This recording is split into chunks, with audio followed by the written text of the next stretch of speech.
नमस्कार, मैं हूं अमित सिंह। इंडिया न्यूज में आपका स्वागत है और इस वक्त की बड़ी खबर महाराष्ट्र से आ रही है। महाराष्ट्र में मंदिर न खोलने पर सियासी संग्राम। राज्यपाल सीएम उद्धव को लिखकर चिट्ठी लिखी है और चिट्ठी में इस बात की कहा है कि अब बार खोल सकते हैं तो मंदिर क्यों नहीं खोला जा सकता। महाराष्ट्र में मंदिर न खोलने पर लेकर सियासी संग्राम बचा हुआ है। राज्यपाल की सीएम उद्धव को लिखी चिट्ठी पर विवाद हुआ है। चिट्ठी में इस्तेमाल भाषा पर शरद पवार ने आपत्ति जताई। शरद पवार ने पीएम मोदी को एक शिकायती पत्र लिखा है और कहा है कि राज्यपाल ने उद्धव के हिंदुत्व पर निशाना साधा है।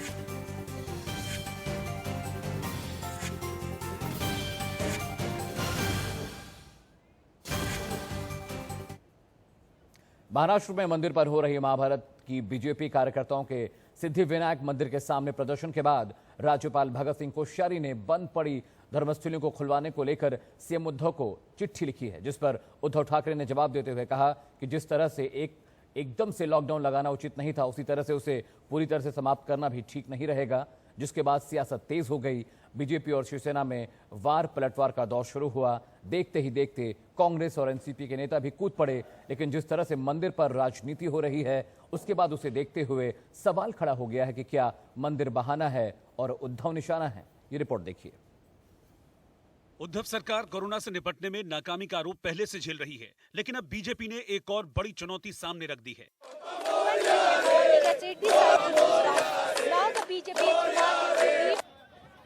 बड़ी तादाद में बीजेपी के नेता और कार्यकर्ता सिद्धिविनायक मंदिर के सामने जुटे और मंदिर में एंट्री के लिए प्रदर्शन शुरू कर दिया। जो है बीजेपी ने धरना आंदोलन किया है। उनका ये कहना है कि महाराष्ट्र सरकार ने होटल और पब्स और बार को तो खोल दिए हैं, लेकिन मंदिर और जितने भी धार्मिक स्थल है उसको अभी तक खोला नहीं है। तो यहाँ पर आप देखिए कि बीजेपी के जो लोग हैं वो मंदिर खोलने की मांग को लेकर धरना आंदोलन प्रदर्शन कर रहे हैं। कुछ लोग यहाँ बैठे हैं, हम उनसे बात कर। क्या मांग है आपकी? मैडम, हमारी मांग ये सिर्फ ये है कि हमारे जो देवस्थान है, जो मंदिरें हैं, उनको खोला जाए। जो अभी ये पैंडेमिक चल रहा है, इसमें लोगों को एक मन की सांत्वना, जैसे हमारे सरकार है, मन की सांत्वना जो है मंदिरों में जाके भगवान के चरणों में जाके उनकी अर्चना पूजा करना, इससे अच्छी मिलती है। बहुत छोटे छोटे व्यवसायी है जो इससे जुड़े हुए हैं, उन लोगों का भी घर चलेगा। मंदिर खुलेंगे तो लोगों के मन में भी थोड़ी शांति मिलेगी। कोरोना काल में मंदिर में एंट्री बंद है, लिहाजा पुलिस वालों ने उन्हें आगे नहीं बढ़ने दिया, जिसके बाद सड़क पर ही भगवान गणेश की आरती शुरू हो गई।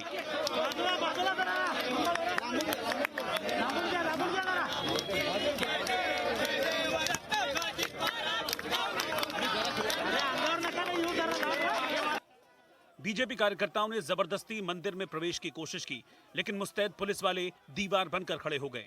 धक्का मुक्की के बाद पुलिस ने कार्यकर्ताओं को हिरासत में लेकर गाड़ी में बिठा दिया और उन्हें वहां से ले गई। लेकिन इससे पहले वहां जमकर हंगामा हुआ।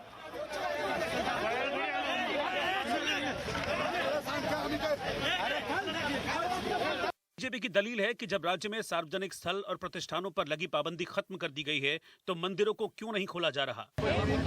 हमारी मांग है, महाराष्ट्र यह श्रद्धा के ऊपर जीने वाला महाराष्ट्र है, तो मंदिर आज बंद है। आज एक बार शुरू है, वाइन शॉप शुरू है, तो हमारी मांग है कि मंदिर खोलो और हमारी भावना की कदर करो। मुंबई ही नहीं बल्कि शिरडी में भी बीजेपी कार्यकर्ताओं ने धरना प्रदर्शन शुरू कर दिया। मंदिर खोले जाने की मांग को लेकर वहां संत और बीजेपी कार्यकर्ताओं ने एक दिन का अनशन भी किया।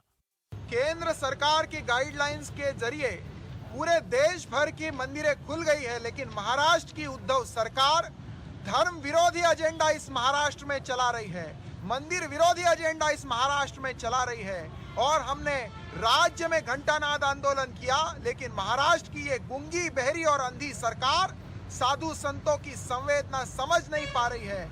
इसलिए आज पूरे राज्य में साधु संत अनशन पर बैठे हैं। लेकिन महाराष्ट्र में मंदिर खोले जाने को लेकर सियासी पारा तब और चढ़ गया जब राज्यपाल भगत सिंह कोश्यारी ने सीएम उद्धव ठाकरे को चिट्ठी लिखी। उन्होंने लिखा, आप हिंदुत्व के सशक्त पैरोकार रहे हैं। मुख्यमंत्री बनने के बाद अयोध्या जाकर आपने श्री राम के प्रति अपने समर्पण को सार्वजनिक किया। आप आषाढ़ी एकादशी को पंढरपुर के विट्ठल रुक्मणी मंदिर गए और पूजा की, पर मुझे हैरानी है कि धर्मस्थलों को खोलने का मामला टलता जा रहा है। क्या इसके लिए भगवान का कोई आदेश आपको मिला है या फिर आप अचानक सेकुलर हो गए हैं, जिस शब्द से आपको नफरत थी। राज्यपाल ने चिट्ठी के जरिए सीएम से ये पूछा कि जब बार, रेस्टोरेंट और समुद्री बीच खोल दिए गए हैं तो देवी देवता लॉकडाउन में क्यों हैं? लेकिन चिट्ठी में हिंदुत्व का जिक्र उद्धव ठाकरे को नागवार गुजरा। उन्होंने पलटवार करते हुए राज्यपाल को लिखा कि मुझे अपना हिंदुत्व साबित करने के लिए आपसे सर्टिफिकेट नहीं चाहिए, सिर्फ मंदिर खोलने से ही क्या हिंदुत्व साबित होगा? और महाराष्ट्र में धार्मिक स्थल खोलने की चर्चा के साथ कोरोना के बढ़ते मामलों का भी ध्यान रखना चाहिए। अपनी चिट्ठी में उद्धव ने राज्यपाल पर तंज कसते हुए कंगना रनौत का जिक्र किया और लिखा, जो लोग हमारे राज्य की तुलना पीओके से करते हैं उनका स्वागत करना मेरे हिंदुत्व में फिट नहीं बैठता है। यानी मामला बेशक मंदिर खोलने का है, लेकिन इसी बहाने बीजेपी और शिवसेना की सियासी तनातनी भी है। मंदिर न खोलने को लेकर महाराष्ट्र में सियासत चरम पर है। शिवसेना ने क्या कहा, बीजेपी कैसे हमलावर रुख अख्तियार किए हुए है और इन सब के बीच कांग्रेस का क्या रुख है, आइए आपको सुनाते हैं।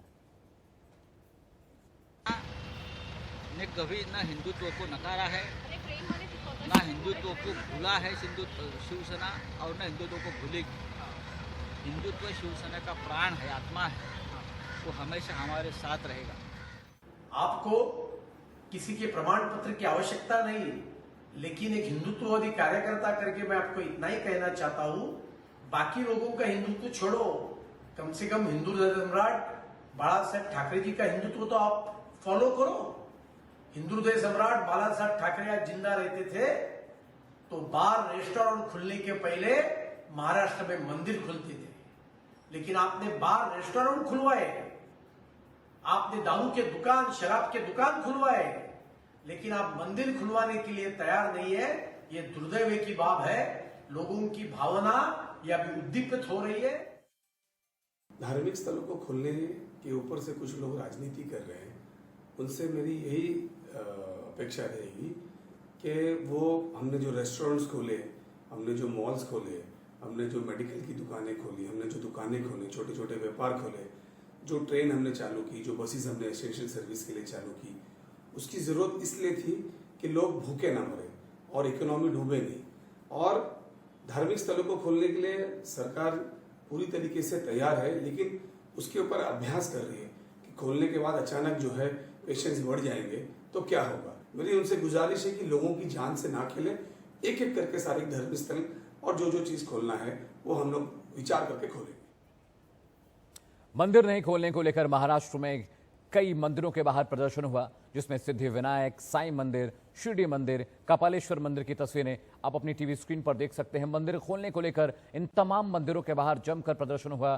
तस्वीरों में आप देख सकते हैं मंदिर पर महाभारत हो रही है। साईं मंदिर के बाहर प्रदर्शन हुए हैं। कपालेश्वर मंदिर के बाहर भी लोगों ने इस बात को लेकर प्रदर्शन किया कि मंदिर क्यों नहीं खोला जा रहा है। साईं मंदिर के बाहर भी लोगों ने इस बात का विरोध जताया कि जब बार और रेस्टोरेंट खुल सकते हैं तो दर्शन के लिए मंदिर क्यों नहीं खोल रही है सरकार। तस्वीरों में आप सिद्धि विनायक मंदिर को भी देख सकते हैं।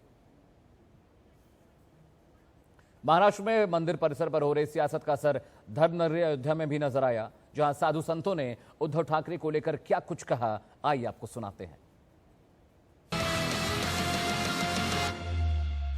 बहुत ही निंदनीय है।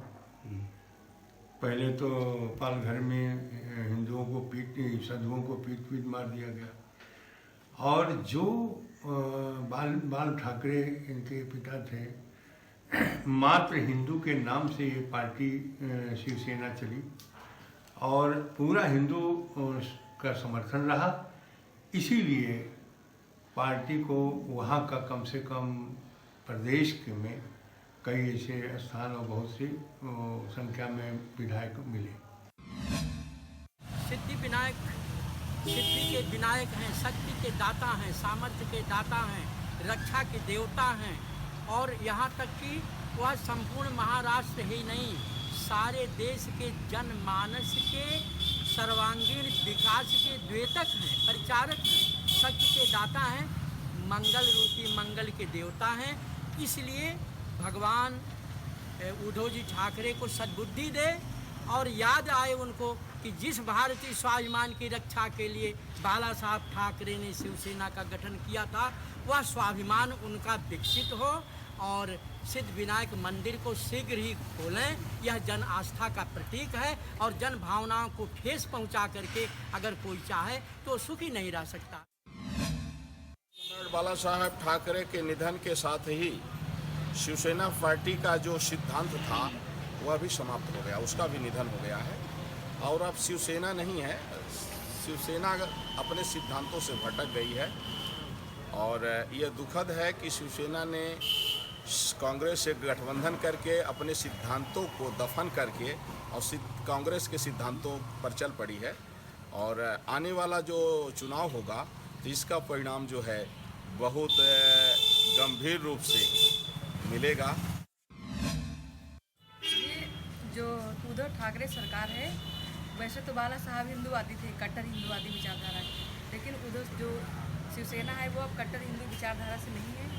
और जैसे सिद्धिविनायक बाबा जो है उनको पूरा विश्व पूजता है, सभी हिंदू धर्म के माना जाता है, उनको जो है तत्काल प्रभाव से मंदिर को खोला जाए और सारे श्रद्धालु वहाँ पे दर्शन करें। बाला साहब ठाकरे के बाद ही शिवसेना से हिंदूवादी नेता तो मर ही गए। शिवसेना जो है बाला साहब के चिता के साथ सेना बन चुकी है और हम तो यही कहेंगे उद्धव ठाकरे के लिए शायद हमें अब जालीदार टोपी भेजनी पड़ेगी, जब क्योंकि जो व्यक्ति कांग्रेस से हाथ मिला सकता है वो देश का गद्दार ही हो सकता है। उसका हिंदूवादी हम तो मतलब यहाँ तक कहेंगे कि ये बाला साहब के कोई भी गुण उस व्यक्ति के अंदर नहीं है।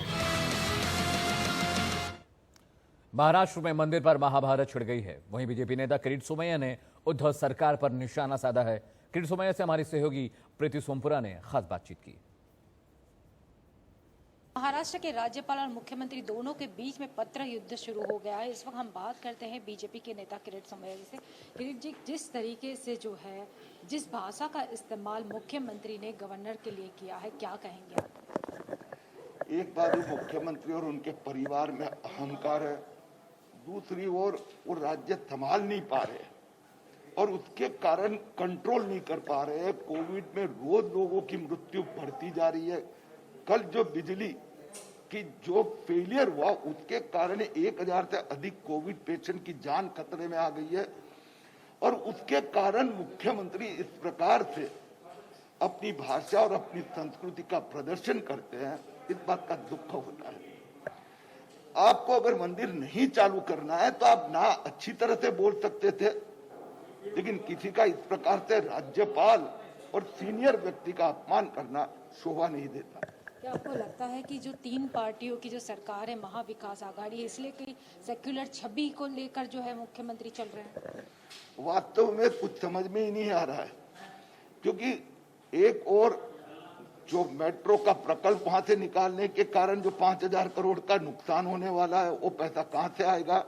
दूसरी ओर ऊर्जा मंत्री कह रहे हैं कि कल जो घटना घटी, मैंने तो आपको 2 महीने पहले बताया था कि 10,000 करोड़ दो, नहीं तो रिपेयरिंग मेंटेनेंस सैलरी दे नहीं पा रहा हूं।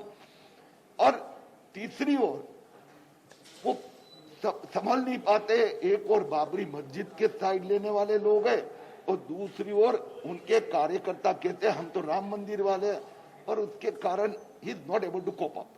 यही लगता है कि शिवसेना जो है समझ नहीं पा रही कि हिंदुत्व के मुद्दे के साथ चलना है या फिर सेक्युलर इमेज लेकर चलना है। नहीं, उन्होंने तो मुख्यमंत्री को मैं कोई दोष नहीं देता हूं, उन्होंने कह दिया था मेरा 1 पॉइंट प्रोग्राम है, मैंने मुख्यमंत्री बनना है, वो उनका 1 पॉइंट प्रोग्राम था, वो हो गया है और उसके कारण बाकी चीजों की उनको कोई चिंता नहीं है। और अब आपको राज्यपाल कोश्यारी की लिखी वो चिट्ठी दिखाते हैं जो उन्होंने उद्धव ठाकरे को लिखी है। मेरे पास पिछले कुछ दिनों में कई प्रतिनिधिमंडल, नेता, धार्मिक नेता आए।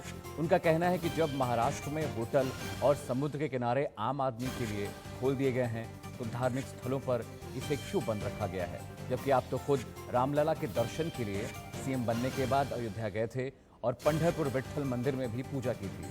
आप हिंदूवादी से सेक्युलर कैसे हो गए? दिल्ली में 8 जून से धार्मिक स्थल खोल दिए गए हैं, देश के बाकी हिस्सों में भी धार्मिक स्थल खुले हुए हैं।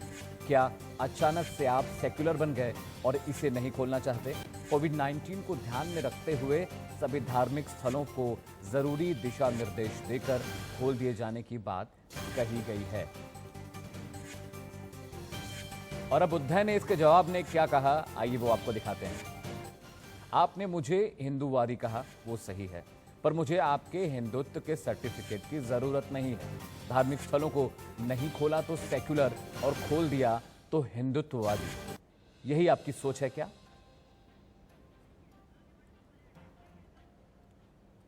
और आगे बढ़ने से पहले इस वक्त की सुर्खियां। Doctor ortho Ayurvedic oil and capsule, जोड़ों के दर्द की बेजोड़ दवा। सह प्रायोजक पेट सफा आयुर्वेदिक चूर्ण, पेट सफा तो हर रोग दफा। महाराष्ट्र में मंदिर खोलने को लेकर विवाद में शरद पवार की एंट्री। पीएम मोदी को लिखा शिकायती पत्र, कहा राज्यपाल को रखना चाहिए मर्यादा का ख्याल।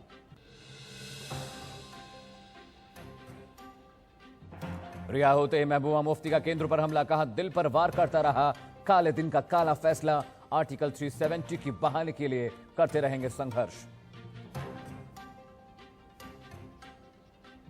बिहार चुनाव से पहले नीतीश का ऑपरेशन क्लीन, 15 नेताओं को जेडीयू से किया निष्कासित। आज तेजस्वी राघोपुर से करेंगे नामांकन। गोंडा में तेजाबी हमले में पुलिस का एक्शन, एनकाउंटर के बाद आरोपी को किया गिरफ्तार। 3 नाबालिग बहनों पर किया था एसिड अटैक। हैदराबाद में भारी बारिश ने मचाई तबाही, मकान पर बोल्डर गिरने से 8 की मौत। मौसम विभाग ने जारी किया अलर्ट।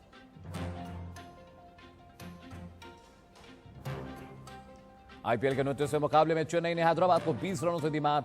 कर्ण शर्मा और एवन ब्रो ने झटके 2-2 विकेट। रविंद्र जडेजा रहे मैन ऑफ द मैच।